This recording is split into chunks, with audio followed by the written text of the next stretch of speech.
Hello everyone, I am Ajit Kumar, lecturer government polytechnic Khagaria. I hope कि मेरा last video आपको पसंद आया होगा। आज के हम इस वीडियो में मैकेनिक्स ऑफ सॉलिड में हम लोग स्ट्रेन टॉपिक को डिस्कस करेंगे। तो आइए हम देखते हैं।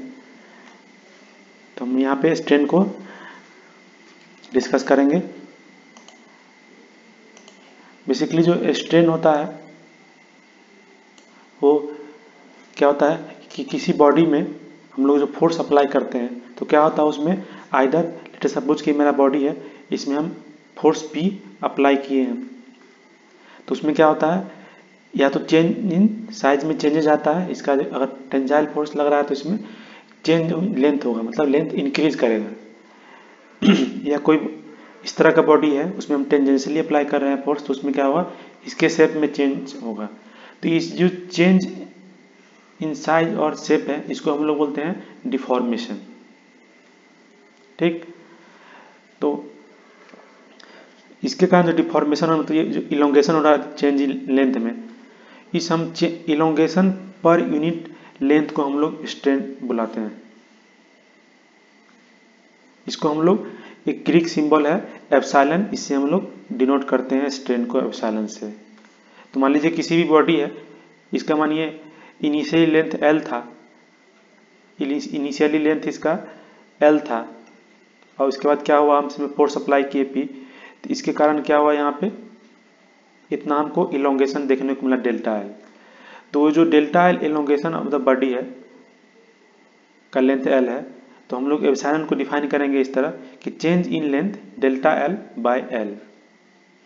ये एक मेरा देख सकते हैं यहाँ पे डेल्टा मतलब ये चेंज इन लेंथ है, ये भी मेरा मान लीजिए mm में है और ये भी mm में है तो mm से mm कैंसिल आउट हो जाएगा।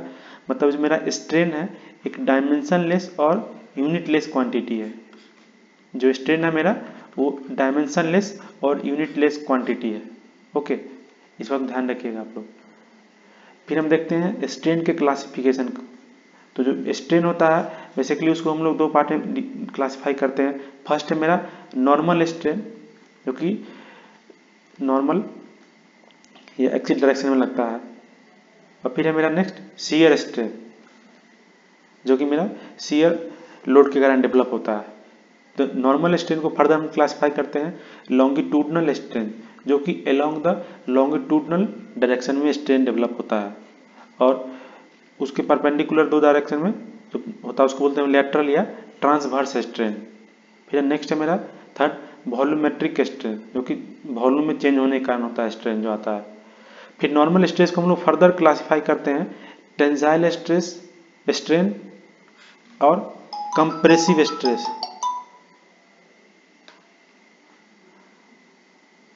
ठीक, तो हम लोग स्ट्रेन की बात करते हैं तो स्ट्रेन जो होता है नॉर्मल स्ट्रेन वो होता है मेरा change in dimension to the original dimension, और ये मेरा लॉन्गिट्यूडनल स्ट्रेन होता है वो एक तरह का नॉर्मल स्ट्रेन है जो कि अप्लाइड लोड के डायरेक्शन में लगता है। फिर हम देखते हैं लैटरल स्ट्रेन। जो मेरा लैटरल स्ट्रेन होता है ये भी एक तरह का मेरा नॉर्मल स्ट्रेन है। लैटरल स्ट्रेन जो है मेरा एक तरह का नॉर्मल स्ट्रेन है जो कि परपेंडिकुलर लॉन्गिट्यूडनल डायरेक्शन के परपेंडिकुलर डायरेक्शन में लगता है। अप्लाइड या उसको बोल सकते हैं अप्लाइड लोड के परपेंडिकुलर में लगता है।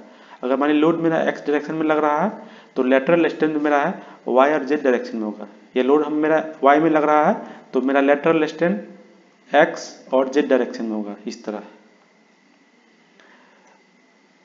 और एक बहुत ही इंपॉर्टेंट पॉइंट जो कि मेरा लॉन्गिट्यूडनल स्ट्रेन है वो एसोसिएटेड होता है दो लेटरल, जैसा कि आप लोग देखें कि मेरा अगर लॉन्गिट्यूडनल स्ट्रेन वाई डायरेक्शन में है तो लेटरल एक्स और जेड डायरेक्शन में होता है। फिर नेक्स्ट है मेरा volumetric strain. Volumetric strain the ratio of change in volume to the original volume. Okay, फिर हम आइए देखते हैं नेक्स्ट पॉइंट कि जो मेरा स्ट्रेन है उसको मेजर करने के लिए एक डिवाइस जिसका नाम हम लोग बोलते हैं एक्सटेंसोमीटर, एक डिवाइस है जिससे हम लोग स्ट्रेन मेजर कर सकते हैं। फिर हम लॉन्गिट्यूडनल स्ट्रेन की बात कर रहे हैं। अगर लॉन्गिट्यूडनल स्ट्रेन एक्स डायरेक्शन में लग रहा है, मान लीजिए इस तरह का कुछ एक मेरा ये है बॉडी, इस पे अगर ये मेरा लोड लग रहा है एक्स डायरेक्शन में P, तो जो मेरा लॉन्गिट्यूडनल डायरेक्शन में होगा, एक्स डायरेक्शन में जो मेरा होगा, और ये y है और ये मेरा z है। तो एक्स डायरेक्शन में जो मेरा लगेगा स्ट्रेन, उसको हम लोग तो change in length to the original length, और लेटरल डायरेक्शन में y और z में चेंज इन डायमीटर, ये मेरा डायमीटर है तो ये मेरा change in diameter to the original diameter, इसको हम लोग बोलते हैं। फिर वॉल्यूमेट्रिक स्ट्रेन, वॉल्यूमेट्रिक मतलब change in volume to the original volume, या इसको हम लोग वॉल्यूमेट्रिक स्ट्रेन को हम लोग स्ट्रेन इन ऑल डायरेक्शन में लिखते हैं, sum of x strain in x direction plus strain y strain z. फिर नेक्स्ट है मेरा एक सुपरफिशियल स्ट्रेन, इसको हम लोग सुपरफिशियल स्ट्रेन नाम जानते हैं। ये क्या होता है, change in area to the original area. Change in area क्या होता है, d final square minus d original square to the d original square, ठीक है। फिर है मेरा टेंसाइल स्ट्रेन, एक मेरा longitudinal strain per unit length, इसको हम लोग बोलते हैं टेंसाइल स्ट्रेन। अगर कि मानिए मेरा कोई एक बॉडी है, कोई बार है, इसमें मैं टेंसाइल लोड लगाए हैं P, तो इसके कारण जो मेरा चेंज इन लेंथ हो रहा है टू द ओरिजिनल, इसको हम लोग बोलते हैं टेंसाइल स्ट्रेन। फिर मेरा कंप्रेसिव स्ट्रेन, ये होता है कंप्रेसिव लोड लगाने के कारण जो रिडक्शन इन लेंथ पर यूनिट लेंथ होता है, उसको हम लोग बोलते हैं कंप्रेसिव स्ट्रेन। फिर मेरा नेक्स्ट शियर स्ट्रेन, अगर किसी भी बॉडी पे हम लोग ये टेंजेंशियली लोड अप्लाई कर रहे हैं तो क्या होता है, ये जो मेरा अपर एज है, मान लीजिए इसको 1 पॉइंट है, ये डिस्प्लेस होकर यहाँ पे 1 डैश पे चल जाता है, ये 2 है, ये 2 डैश पे चल जाता है। तो ये मेरा डेल्टा एल, इसमें हमको देखने को मिलता है लेटरल डिस्प्लेसमेंट, और मेरा एल जो है वो अपर और लोअर फेस के बीच का डिस्टेंस है। तो मेरा जो शियर स्ट्रेन को डिफाइन करते हैं हम लोग lateral displacement to the ratio of ये length between the faces. Thank you for watching this video.